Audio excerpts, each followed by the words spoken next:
Well, Fans is very well pleased to have George come back. He was our speaker, I think, about 2 years ago.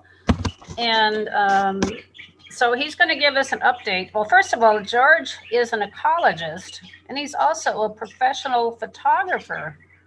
And he's published over 38 books, not all on wildfire, wildfire. But anyway, he has been studying wildfires for decades. And the two books on wildfire issues, one of them is titled Wildfire, A Century of Failed Forest Policies.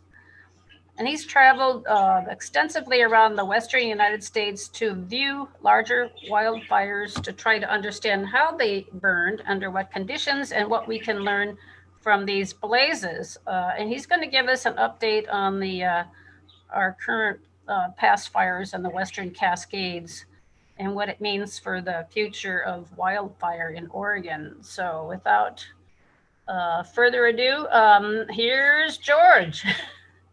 So this is the cover of the book she referred to, Wildfire. And the purpose of the book was to try to change people's attitudes about wildfire and sort of see it in a more ecological perspective. And I have a little nonprofit called Public Lands Media.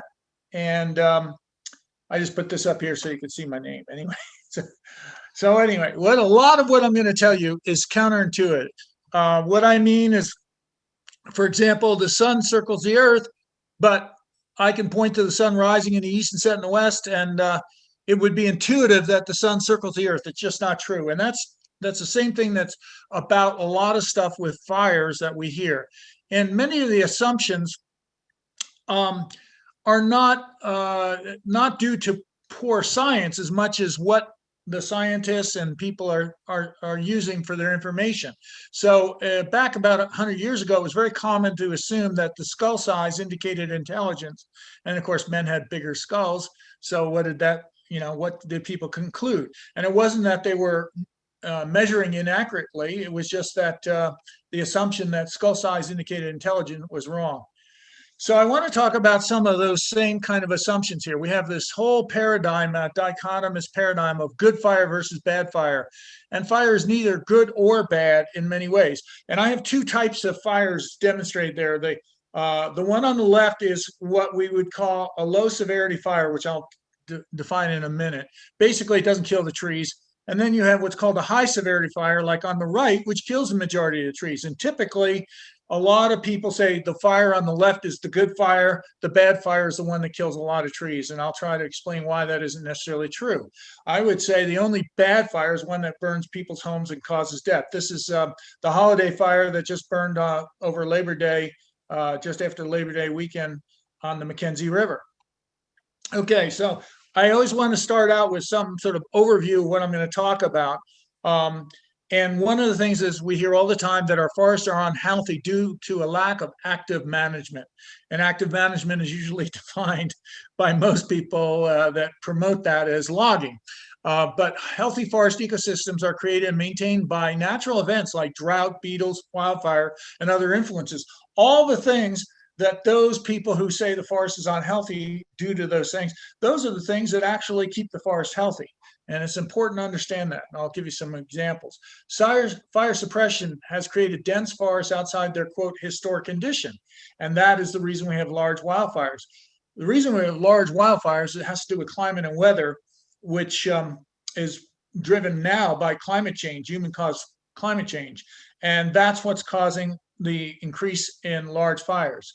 And as a solution proposed is that thinning and fuel treatments will preclude the large fires, but we do not have evidence that that really works under extreme fire weather conditions. And that's an important qualifier, and I'll come back to that a little bit later too. You also hear that dead trees increase fire hazards, and dead trees are actually less flammable than live trees. And so that's another one of those myths, except for one qualifier I'll mention later. Logging will reduce greenhouse gas emissions. Actually, logging is the biggest source of greenhouse gas emissions in Oregon, for example. And the best way to protect communities is to log and thin the forest. the best way to protect communities, treat homes and immediate surroundings. 100 to 200 feet is all you need to do. And anything more doesn't really give you any greater protection. Now, one of the things we're fighting is pejorative language used to describe fires. You read all the time in the media, wildfire, destroyed, damaged, etc., so much land. And again, wildfire is the main source of snags and down logs that create healthy forest ecosystems. So we use this pejorative language that is not really accurate. Okay, I was going to mention the definitions of fire. We have low severity fire, where the majority of trees survive, mixed severity fire, where 25 to 75% of the trees are killed, and high severity means the majority of trees are killed by a fire. In reality, all fires are usually a mixed severity, like the picture here. This is the holiday fire. And if you look where my cursor is, okay, fire didn't kill any trees there. That'd be low severity. Over here, it's kind of a mixture where some trees are killed and some aren't. That would be mixed. And then you have these patches of high severity like that, where the majority of trees were killed. So depending upon where you draw your boundary, if I just drew my boundary around that, I would say it was 100% high severity. But if I were to draw it around this whole hillside, I would say it was a mixed severity fire. So, and if I just drew it around the lower part right here, it was low severity. So keep that in mind with these definitions. Let's see. Okay. There's a paradigm that thinning and salvage logging will create a sustainable forestry site, but it's a simplified forest as a result, because there's few dead snags and down wood. This is a Collins pine site, which has been certified as a sustainable forestry. And to me, as an ecologist, it's an unhealthy and impoverished forest ecosystem because there's almost no dead wood. What they have is what's sustainable is a sustainable supply of wood to the mill. That's not the same as ecologically sustainable forest. So a healthy forest ecosystem has a lot of what are called biological legacy and complexity, dead trees, snags, down wood, etc. But what has influenced the thinking about forests is this thing called the Southwest ponderosa pine model. And I'm sure some of you may not be familiar with all the tree species I'm going to mention, but the picture on the right is a ponderosa pine, very common around here. Most of you have probably seen that. And in the Southwest, it's characterized by frequent fires every 1 to 20 years. And when you have that kind of frequency, it kills the majority of trees, including the little trees, and creates these open stands. And this thinking is what dominates most people about fires today. And when you don't see that, for example, here's a ponderosa pine stand with a lot of young trees, which is considered overstocked. Well, it's only overstocked from the industrial forestry concern, because there are lots of examples where this kind of condition is actually quite normal. Not everywhere, park-like conditions are found, but not everywhere in the same. For example, a recent study done in the Blue Mountains, which is down by Primeville, the Ochicos and so forth, found that 34% of the Blue Mountains were open park-like stands, but 64% of the stands that were sampled were more dense. So that paradigm doesn't even apply to most of the Blue Mountains. And here's a historical picture I got from the Deschutes County Historical Society, showing some guys cutting down an old, mature, old-growth ponderosa pine surrounded by lots of young, dense ponderosa pine. And in other parts of the country, in Colorado's Front Range, for example, only 20% of the fires in ponderosa pine are found to be low severity. 80% burn at high severity. So that's an example where the Southwest model doesn't apply, even in the case of ponderosa pine. And the majority of forest communities have been little affected by fire suppression. You hear this whole thing, we've got dense forests because of fire suppression, and I'm going to get into this a little bit more. But you have to keep in mind that a lot of plant communities have very long fire rotations of hundreds of years. And even if fire suppression were effective, which I am going to question in a moment, if you've got 400 or 500 years between burns, even if you'd been putting out fires for 100 years, you haven't affected that fire cycle because it has such a large amplitude of when a fire can occur. So when we look and see plant communities around the West, you find that the majority of them have longer fire intervals, and they tend to burn at mixed to high severity because during the whole time when there's no fires, fuels are building up, but that's completely natural.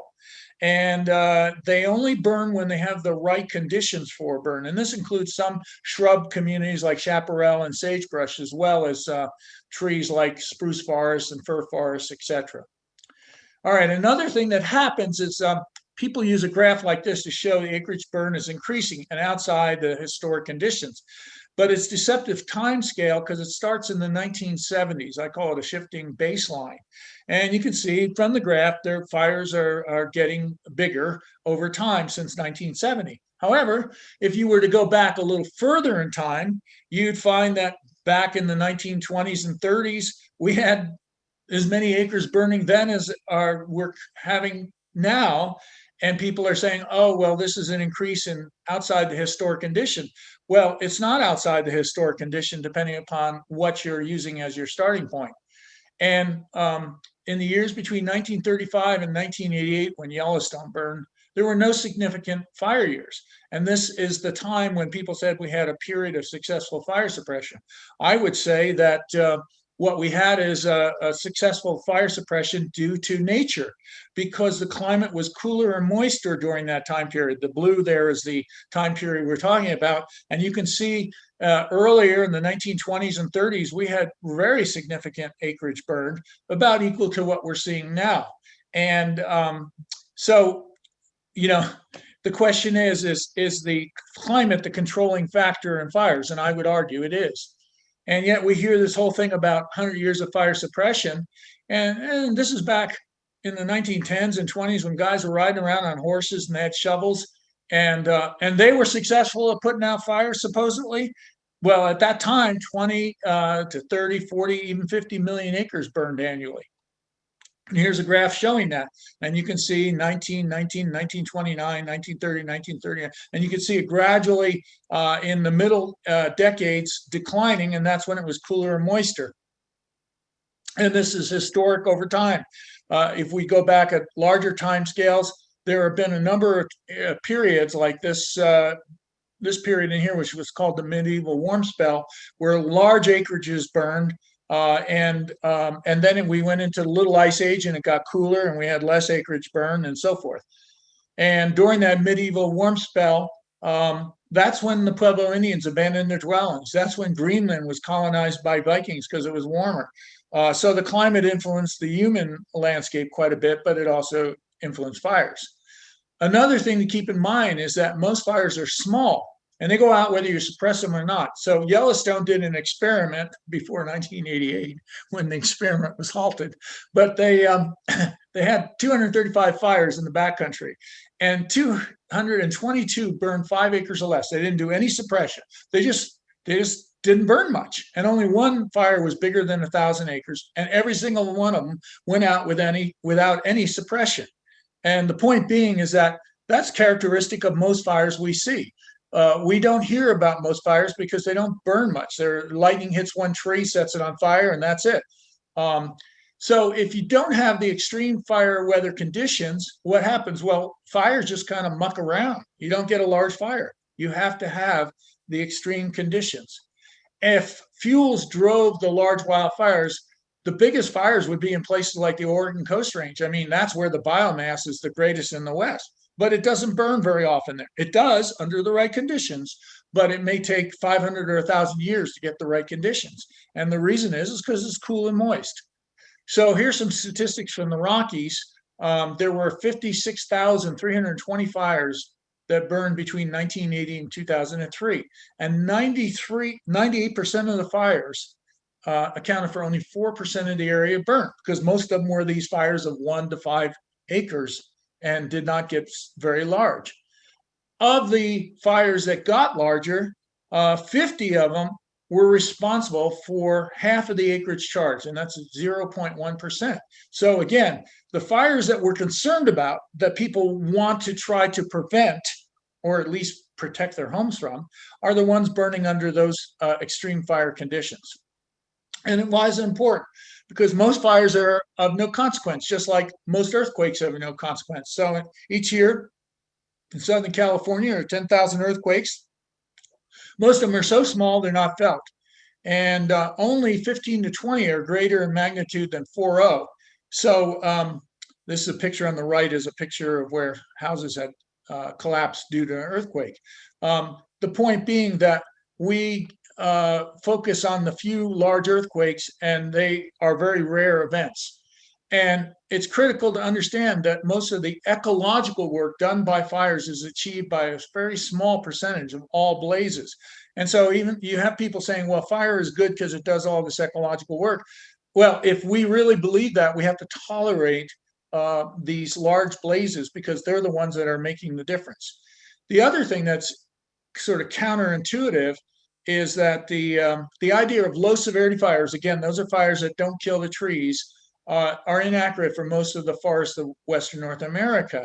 Instead, most forests appear to have been characterized by mixed severity fire that include ecologically significant amounts of weather-driven high severity fire.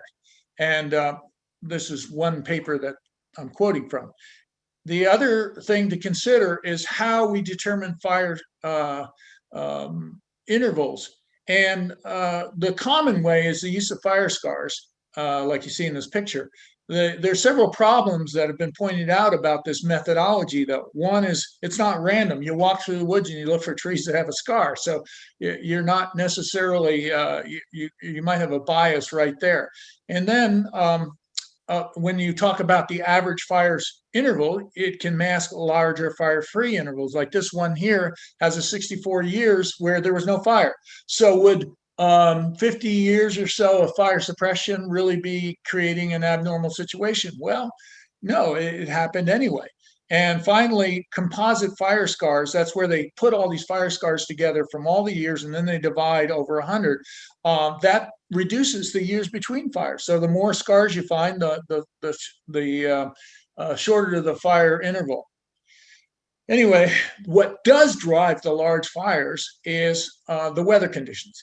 And I use this little thing about a car. You can have a car full of fuel, but fuel alone won't get the vehicle to go anywhere. And it's the same thing with fires.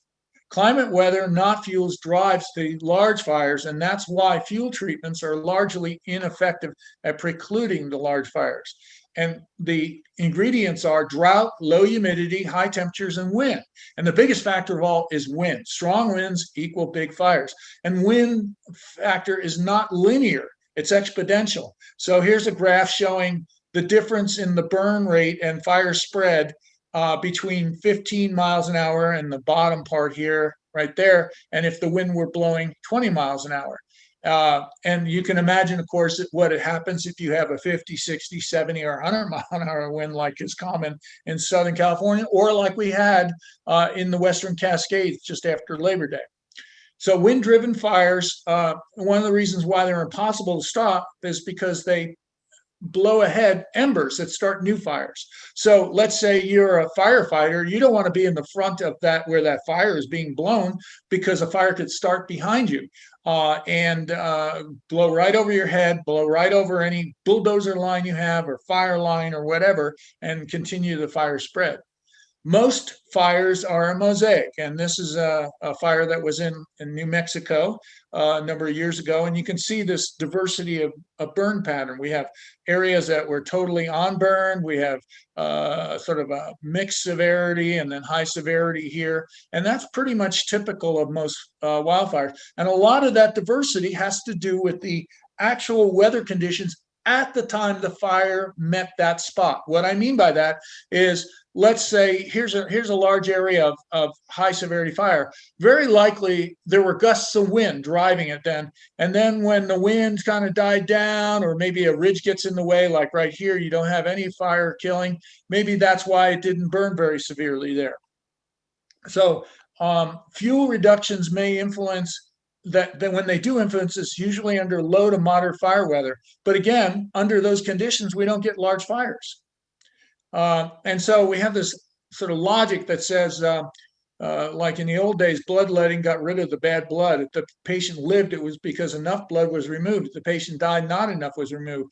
And we see the same logic applied to fuel reductions. We keep hearing, even though fuel reductions don't seem to stop these large fires, we keep hearing, well, if we only did more logging and thinning, we would not get the large fires. But evidence abounds that forest management does not and has not significantly altered fire spread under extreme fire weather. So here's a clear cut in Montana. You can see that the trees burned all around the clear cut. The clear cut did not stop the fire. And that's a common thing. Here's another one. This is just outside of Helena, Montana. This had been thinned, and these stumps here are the stumps, the trees that were removed to make this sort of savanna-like condition. And even with the very limited and low density of the forest, you still had a high severity burn. And I was watching this fire when it occurred, and the winds were blowing 50 miles an hour. So here's the Labor Day fire we had. I was camped out actually in the Three Sisters Wilderness on that, and I saw these fires start to blow up. That night, the wind was just roaring off of the Cascades where I was camped, and I knew we were probably going to have some problems. And certainly, when I woke up, there was smoke all over the valleys, and the fires had started to spread. And this is the Holiday Farm fire, which went down the McKenzie River. And for those of you familiar, this is Cougar Reservoir right here. And here's the McKenzie River pathway through here. And the various, the red is where it burned at high severity, the yellow at mixed severity, and then you have patches of green and stuff where there was limited or no burn. So you see it's still a mosaic, but just keep in mind this Cougar Reservoir right here, because I'm going to show you something. Here's the Cougar Reservoir right there. This is all clear cuts. Talk about fuel reductions, and that fire, it burned right through all this commercial forestry areas that were significantly logged. And all that logging did not stop the fires. And this is an example right along the road there along the McKenzie Valley. Other examples, the Eagle Creek fire that was in the Columbia Gorge, you can see it in the background here. I'm standing on the Washington side. This fire jumped the whole Columbia River. There's no fuel out here.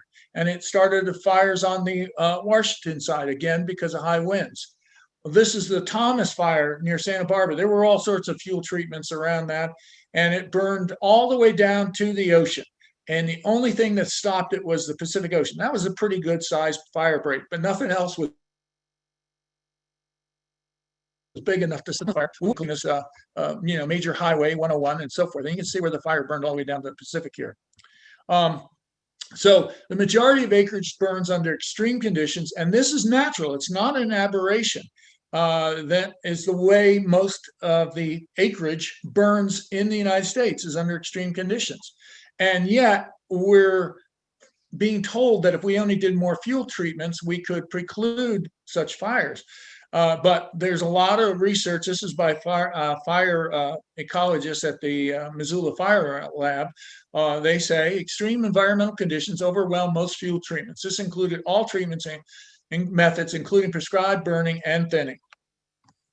And another paper came out and says, concludes that ongoing fuel treatments can't stop big fires. This picture on the right was thin prior to when this fire burned it up. Congressional Research Service did a study that from a quantitative perspective, the Congressional Research Study indicates a very weak relationship between acres burned and the extent of severity of forest fires. The data indicates that fewer acres burned in areas where logging activity was limited. This is contrary to everything we hear put out by the media and politicians and often the Forest Service. In fact, what has been found is that the active management, just like the picture I showed you before of all the clear cuts, actually increases fire spread and tends to increase fire severity. And this was a letter to Congress in August 2018. It said, thinning is the most often proposed to reduce fire risk and lower fire intensity. However, as the climate changes, most of our fires will occur during extreme fire weather. And then it lists again the things: high winds, temperature, low humidity, low vegetation moisture. These fires, like the ones burning in the West this summer, will affect large landscapes regardless of thinning, and in some cases burn hundreds of thousands of acres in a few days. So this was a bunch of fire ecologists and others who signed this letter. And another study that was done in 2016 investigated 1,500 fires. So this is a big review. And what they looked at is what was the status of the land and what was the fire severity. In other words, they would look at things like national parks and wilderness areas and compare that to places that were being, quote, actively managed, like typical national forest land. And they were specifically looking at the ponderosa pine and mixed conifer forests of the western United States. In other words, the lower elevation forests. And what they found was higher levels of protection had lower severity.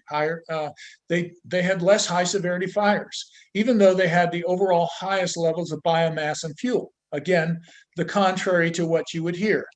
And I wanted to point out, as I mentioned earlier, how just the changing weather conditions can really influence things, and it's often hour by hour.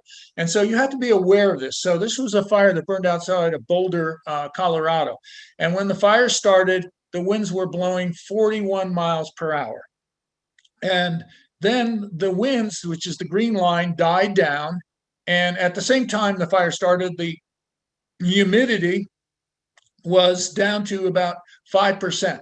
So you had low humidity, you had high winds, and as the fire burned, you had the winds die down and the humidity go way up, and then the fire went out. And this is an infrared thing of that same fire, and showing the escape route. And the green shows areas that were burned, and the black lines are all thinned areas. That's where there were fuel reductions. And the red areas are places that weren't treated. And as you can see, the untreated sites tended to come out better than the thin sites. Another thing that's sort of contrary to what you might think is live trees are more flammable. And there's two reasons. One, what burns in a fire is the fine fuels, grasses, needles, branches, small trees. The reason we have snags left after a fire is that the main bowls don't burn very readily. And so if you have a live tree, you've got, of course, a lot of needles and so forth. And the needles have resins in them that are highly flammable. And so look at this. It looks like gasoline. This is a picture I took in Yellowstone in '88. It looks like it's exploding with gasoline. And dead trees, once they lose their needles and the small branches, are actually less likely to burn because it takes a lot to get a snag like that to burn, just standing snag. And the other thing is, of course, these are important biological legacy for a lot of wildlife species. And I want to really hit on that forests do not, quote, recover from the fire. A lot of species are recovering from green forests, and that's sort of flipping things on its side. What that means is, there are a lot of wildlife species, plants too, that depend on the kinds of conditions created by a high severity fire. And the snag forests, in fact, that result like this fire picture I have here are some of the most transient ecosystems found in the West, because eventually the trees grow back. But you have evolutionary evidence for high severity fires. For example, blackback woodpecker, among many other species, specialize or prefer burnt forests. 45% of all bird species in the West depend on dead trees and down wood. And it could be just roosting like a bald eagle. It could be like bluebird in the left picture, nesting in a cavity, etc. But it's not just birds. Bats often roost in the flaky bark of dead trees. And many, many other species depend on the trees when they fall to the ground. Fallen logs are home to salamanders, which make up the majority of biomass in some forest ecosystems. And then even bees have been shown to increase in density and diversity in high severity fire areas. And there's a good reason for that. One, there's a lot of bees nest in fallen logs, but they also get, after a fire, a lot more flowers. Also, fish habitat. 50% of all fish habitat in small to medium streams is from fallen logs. More logs equals more fish. I've talked to many hydrologists and particularly fish biologists, and they'll tell you there's no upper limit to the amount of wood you can add to the system that doesn't improve it for fish. And for all these reasons that I mentioned, some recent research suggests that the second highest biodiversity in forest ecosystems after old growth forests is the snap forest that results from severe stand replacement fires. So what do? This is forest management. This is on the Deschutes forest. We go in there and we thin out the forest and we get rid of most of the diversity. There's no age diversity here. The trees are almost all the same size. There's no snags. They've taken out all snags. There's no brush on the ground. And this is considered forest health. It shows that not an understanding of what a healthy forest should look like or be like.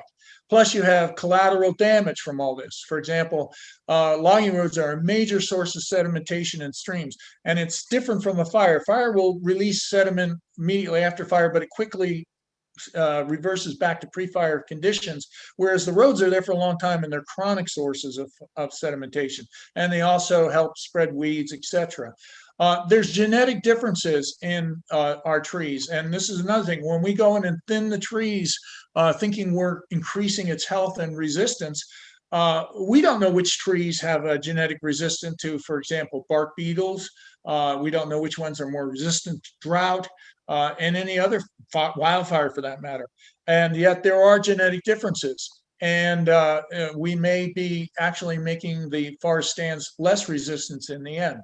And then you can, of course, get a lot more weed invasion. This is the boundary of where there was a logging and after a fire, and the weeds came right in. Also, I mentioned greenhouse gas emissions. Forest fires account for 4% of Oregon's total carbon emissions in a typical year. Maybe not last year, I don't know, but in a typical year. And logging accounts for 35% of our emissions. And the reason that is that the trees themselves, even snags, will store carbon. And this idea that we'll thin the forest to reduce carbon emissions is bogus, because the untreated stands store more carbon than treated stands. And this is an example. Here's the effect of a graph showing an old growth forest, then a fire. You do lose some carbon. It's mostly the needles burning up, but that's a small percentage of the carbon on the site. And but logging takes away whole trees. And this is sort of a graph showing how that happens. First, you have the logging residue, you lose carbon. Then you have mill residue, you lose carbon. Transportation, you lose carbon. And the net carbon stored after logging is only 15%. The other thing to keep in mind is that wildfires rarely encounter treated fuel treatments. So this one little dot over here, let me get back to it. This little dot right there, that's the size of the possibility or probability that a fire will actually encounter a treatment. So we do most of this and we get the collateral damage I mentioned without very effect on fires, because the likelihood of a fuel reduction being encountering fire is very small. And that's why some people like Jack Cohen, who is a fire specialist in Missoula, says that fuel reductions are ineffective and inefficient for stopping fires. This is Waldo Canyon fire that I visited in Colorado. And the fire never even burned this hillside over here. It was on the other side, but burning embers flew in the wind and burns a bunch of houses to the ground. And the other problem with fuel reduction sometimes is that the reduction is only for a short time.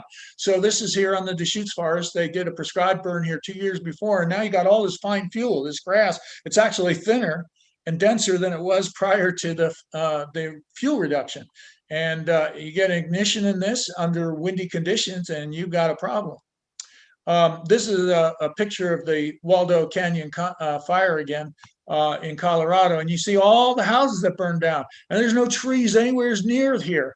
And there's a road, fuel barrier, and you can see there's green trees all around, like in this picture, yet the houses burned to the ground because the houses were more vulnerable to fire, burning embers, than the surrounding landscape.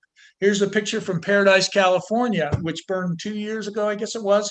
And you can see how there's green trees all around these foundations. The fire threw out embers that were blown on the wind, and the houses were actually more flammable than the trees in the forest. This is a safe way in Paradise.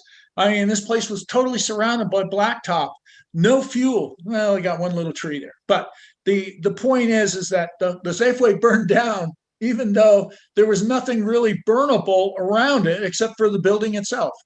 And here's the clinic in Paradise, a medical clinic. Same thing. Look at the blacktop all around, burned to the ground. This is the main street in Paradise. And you can see all the green trees. And underneath all these green trees in this picture are the foundations of burnt out structures, like right there. And yet, Paradise was surrounded by clear cuts, as you can see in this the picture there. And they'd also done fuel treatments, and they had several wildfires within the last 10 years, all of which reduces the fuels. Why didn't that save Paradise? Because it had high winds blowing at 70 to 80 miles an hour during a drought. And this gets to the point that it's the treatment of the fuels immediately next to the residence that determines whether they're going to burn or not. So here's a ruin of a house in the Lake Arrowhead, California area. And you can see that the house burned down in this gate. If you look at this right there, you can see it starts to burn. And the reason this was burning, this fence, was the heat from the house burning. It wasn't because a fire burned the wood. And you can see a house here that is being rebuilt after the fire. But you can see all these green trees around, showing that, again, it was embers getting to the house that caught it on fire. So here's a house here in Bend, typical situation. And you've got needles on the roof, probably got lots of needles in the gutter there. You got vegetation growing right up to the edge of the house here. This is a disaster waiting to happen. And we have things like power lines. 13 of the fires that burned in the Western Cascades this last year were started by power lines. In fact, power lines were the reason why Paradise, California burned down as well. Power lines falling to the ground and igniting fires. And you have this is just outside of Bend, and you can see that there's telephone poles here, and these trees are taller than the wires right here. This tree, if this tree were to blow down, it would knock these wires to the ground and we'd have a fire. And of course, the only time it's going to blow down is when the wind's blowing really hard. So as soon as it blows down, you've got a fire going like crazy. So what can you do? Well, one of the things that is you can buy for your house is a rooftop sprinkler. Wet houses don't burn. But there is a caveat with this, and that is a lot of times the power goes out. So don't rely on pumping, using electricity to pump the water to your sprinkler. But you could have a generator, for example, that would provide the electricity. But if you can keep your house wet, there's a good chance it won't burn. Another thing you can do is, like, this is a friend of mine's cabin in New Mexico. He put gravel all around the base of his cabin so that if a fire is just burning through grass, and by the way, half of the fires that burn houses down are just surface fires burning through grass and stuff. And that way, if a fire is burning through the grass, it won't ignite his cabin. And here's some of the things you can do to make it safer. For example, you can have the sprinklers I mentioned. You clean out the gutters. You can trim vegetation around. You want to get a screen on all vents. Windows are one of the major entry points for a fire. What I mean by that is most windows today have vinyl around them. So the vinyl melts and the window falls in, and then the wind blows in a spark. So you can get shutters for your windows, and you can get better windows that resist cracking under a fire as well. And then, of course, it's been shown that putting a non-flammable roof is a big thing for preventing fires as well. And your chances your house will survive a fire that way is a lot. So when we want to do thinning, and you do want to do some, you just have to do it right around the houses. There's a lot of research that shows that crown fire, even with a crown fire, it will not ignite wooden walls at a distance greater than 130 feet. So fuel reductions more than this distance provide no benefit. So we got the Deschutes Forest doing, fuel reductions up near Mount Bachelor and all over the place out there to save Bend. I mean, that's a waste of time. It's not going to provide any benefit. And the two other things to consider is escape routes. Bend has 5, maybe 6 bridges across the Deschutes River. And I can very much see a situation where half of the town is trying to get across those bridges at the same time, and people running out of gas and leaving their cars and so forth. And if it was a fast moving fire, for example, the fire in Paradise, California was moving at times at 1 football field a second advancing. So if you had a similar situation in Bend, I could see a real problem with getting people to safety. And that could result in a lot of deaths if we're not planning. I don't know if Bend is planning that. All I'm saying is that that's a vulnerability. And one other comment about houses, another fire down in California that was, they studied where the fires got entry into the house, and there were 50 houses that burned down, and they figured that half of them burned down because of doggy doors, because doggy doors are made to blow open in the wind, and burning embers just blew into the houses and burned them down. So climate weather drives large fires. Fuel reductions have limited value under extreme fire weather conditions. And the only fires we're really worried about are those burning under those conditions. Worse, they're expensive and delusional because the probability any large blaze will encounter a fuel treatment is very low. And, I'm not saying I'm against all fuel treatments, but they should be very strategic near the town or the houses, not out in the hinterlands.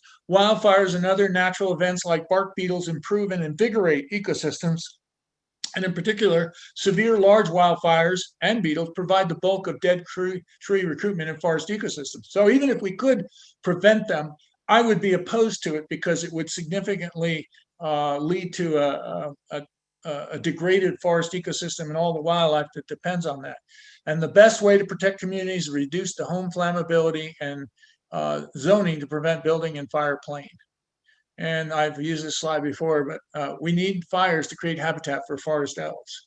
All right, that was my presentation. To them, George, that was really an excellent presentation. I learned quite a bit, and I appreciate the comprehensiveness of it. Here's the first question. How susceptible are juniper forests like we see in Central Oregon to wildfire compared to the pine forests? Well, actually, juniper and pinyon pine are among those forest types that actually have very long fire intervals. In other words, they tend to burn at 400 to 600 year intervals, at least the most recent research suggests. And so they're less vulnerable. But the one thing that has compromised that statement is the spread of cheatgrass, which is an exotic alien grass that's highly flammable and can grow in the understory, particularly where there's disturbance. And the main disturbance factor in a lot of, Oregon's juniper forest is livestock raising. And so livestock, when you go to places that don't have livestock raising, like the inner canyon of the Deschutes there, you see lots of native bunchgrass, and you see a lot less cheatgrass. Or I go up to Pilot Butte, other places like that where their livestock grazing was eliminated a while ago. And there's still some cheatgrass, but it's usually along the trails and stuff like that that create the disturbance that's favorable. So the basic thing is that the juniper forests are like the other forests I mentioned. They burn infrequently, but under the right conditions of high winds and low humidity, they tend to burn, and they tend to burn at high severity. In other words, the majority of the trees are killed. They don't have a low fire severity kind of fire regime.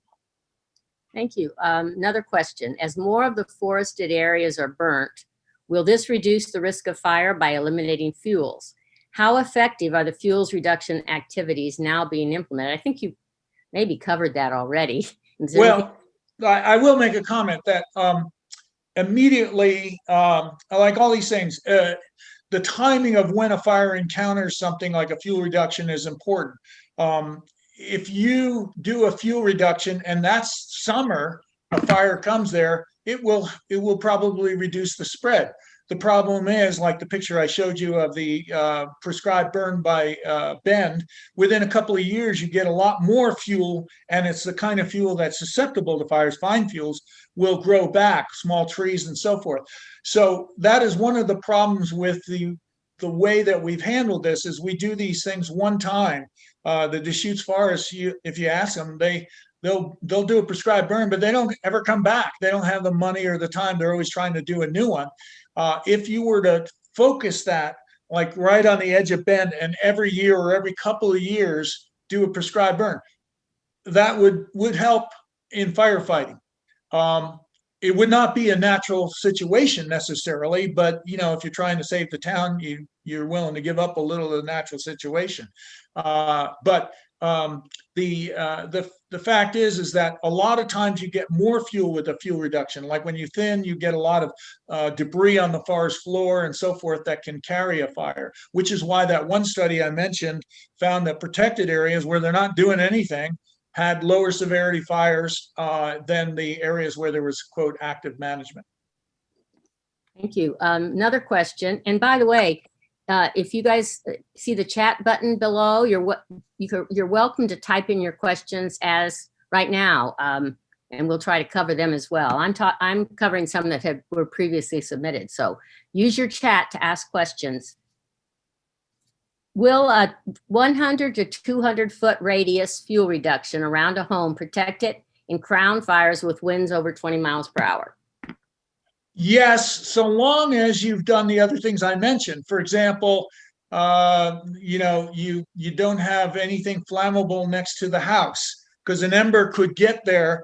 I'll give you a really funny, well, it's not funny. Actually, I'll give you an example of a situation. I visited a house in the Crazy Mountains of Montana that burned down, and they had done all the right things. Essentially, they had a metal roof, and they had, nothing, no firewood against the house or anything, but they had one of those hanging plants with the fern-like things in it that had dried out, and an ember got on that, and it was hanging by a rope. So the embers got into the planter, caught on fire, burned the rope. The planter on fire fell to their wooden deck and set the deck on fire, which burned the whole house down. So you have to start thinking, somewhat outside the box and say, what can I do? Cleaning out your gutters, for example, is a big thing. Keeping a vent on screen on all the vents, because a lot of embers get blown in because you have this differential. You got to remember, you got a wind blowing, and the inside of your house has less pressure. So you've got this huge pressure pushing embers into the house.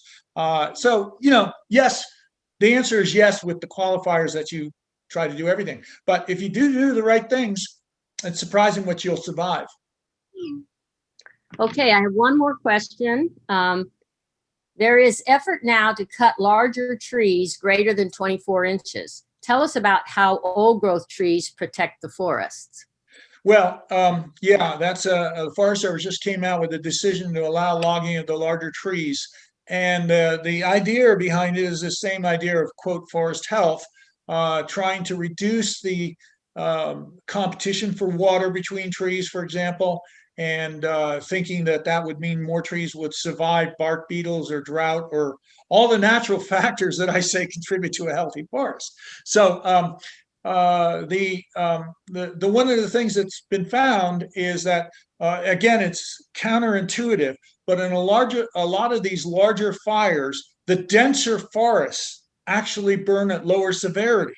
So for example, north-facing slopes, which tend to be cooler and moister, but also have denser trees and thicker forests there, tend to burn at lower severity than south-facing slopes that are more open.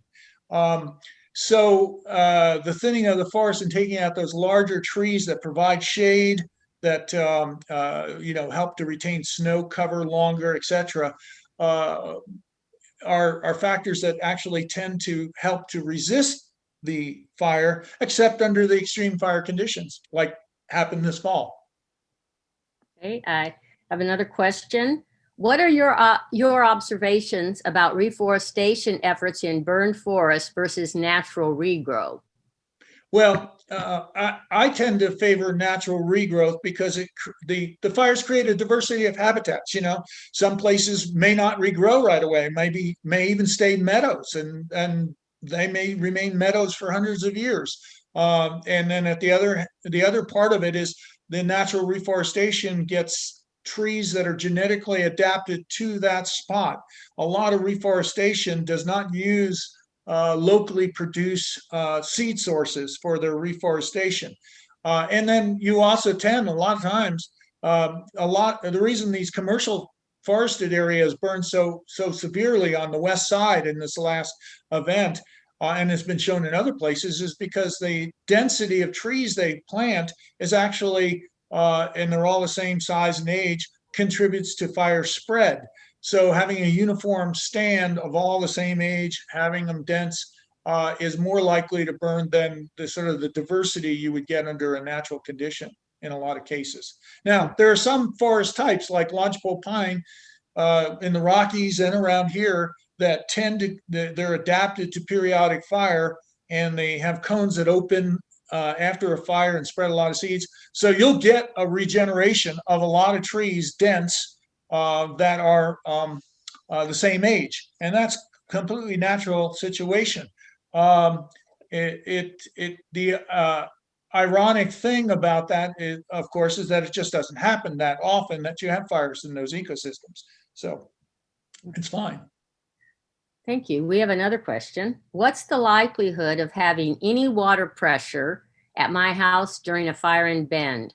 I'm assuming that all the water would be used by the fire department. Well, that would be probably part of the problem. And the other problem might be is just that the power goes out. This is when that fire burned through Paradise, which, by the way, killed 87 or 89 people and destroyed 95% of the homes and structures in that fire.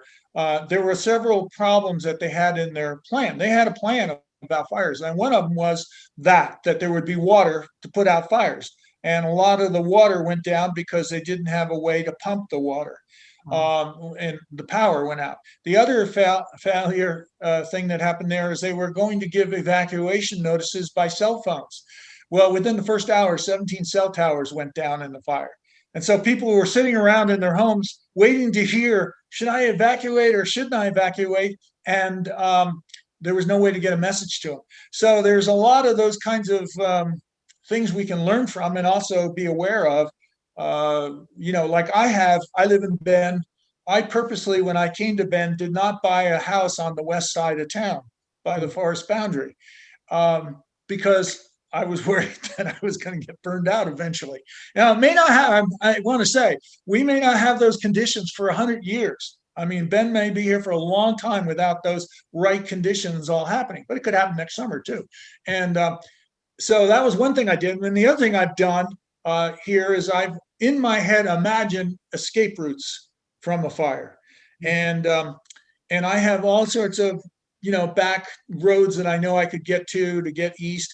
And I might even leave my house with my bicycle on the back of my car, because if there is a traffic jam, I could get on the bike and bike away from the fire. So anyway, you could start thinking about what you would do, if I knew it was 4 or 5 days forecast that was going to be high winds and we're in a bad drought and so forth. I might stack up a few things by the door that I wanted to take with me, like my computer and pictures and stuff like that.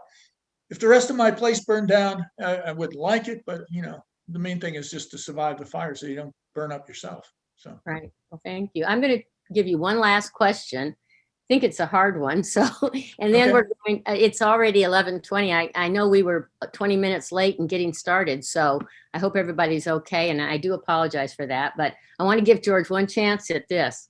What is the future? Right there. No, I haven't finished the question. What is the future with climate change anticipated in a 20-year time frame? Well, interestingly, there was a new paper I just read this morning where they predict that there's going to be a 20% increase in extreme fire weather in the next 20 years. And by 2080, 50% increase in extreme fire weather. And you have to have an ignition to begin with to have a fire. But if you've got those conditions, the gist of it is we're going to have a lot more fire in the landscape. And it's going to change a lot of things, including where people are safe to live.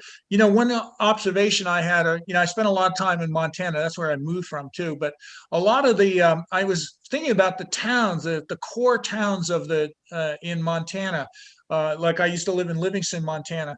And all of them were in places where there weren't any fires. In other words, the likelihood of a fire burning the town down was very remote because they're in the valley, usually surrounded by grasslands that, since they were settled, were hayfields and so forth, so relatively green, and a long distance from any forest area. And that's because they had to deal with wildfire back in those days. And anybody who was building up in the forest, they got burned out. So we need to start thinking about where we put our towns and our communities and our houses relative to their likelihood that they're going to burn up. And again, like I said, if you take the appropriate measures, you could probably have your house safe. But there's one other point that I didn't say, I neglected to say, and that is you have to have that as a community-wide regulation or rule. And the reason is a house fire puts out more heat and more embers than a forest fire does. So if you're in a neighborhood, at least where the houses are relatively close together, which most communities are, if a house starts on fire, down the block, it's going to put out embers that could set your house on fire. So unless everybody is practicing the same kind of fire safety ideas, you can do everything you want to make your house safe, and you still might burn down because of the heat from the house next door. Remember I said a wooden wall will not ignite even after 20 or 30 minutes from something burning, but a house on fire burns longer. So if your neighbor's house is burning, it's going to set yours on fire, even if you have done a lot of things that normally would prevent it from catching on fire. So there you go. Thank you. Thank you, George. We've heard people's questions from Bend. I might just say, I live at Crooked River Ranch, and a lot of our members of fans do. And BLM is going to be doing some fuels reduction around Crooked River Ranch on the BLM line. But the real problem is we have, let's see, it's 2,646 lots. Over 11,000, well, over about 7,000 acres. And people, homeowners, property owners are not doing, many are not doing any fuels reduction on their own property. Right. So I think I'm glad you have you focused some on that, because we have personal responsibility for ourselves and frankly for our neighbors to do what you suggested. It's just like wearing a mask in the store. You do it as much for your neighbors as you do it for yourself. And that's the attitude that people need to take. And one other thing I would mention with the BLM is a lot of the stuff they do, quote, for fuel reduction spreads cheatgrass and actually makes it worse. So beware of that. Oh, we are. Okay. We are. And that, so one of our, I didn't really feature it, but weed eradication is one of our big volunteer efforts. And we have worked with the BLM on the EA for the fuels reduction. Okay. Related to weed reduction or weed prevention. Great. Well, anyway, guys, we're really glad to have you. If you're not a member of fans, join. And we have a once a month, email newsletter, and it'll give you a heads up on what's coming up, what hikes we're doing, what programs. And members, we only send it to members, so members have a chance to early sign up. I will tell you that all of our hikes are almost always full, so we're hoping we can do some next year, depending on what happens with the vaccines. But if you want to be able to participate in those activities, you can do it if you're a member or not, but you may not hear about it soon enough if you are not a member. So I urge you all to consider, if you're not already a member, to join us. And George, thank you so much. It was an excellent presentation. I'd like to read your latest article, so maybe you could send it. Okay, all right. Sounds good. Okay. Goodbye, everybody, and thank you so much. Thank you, George.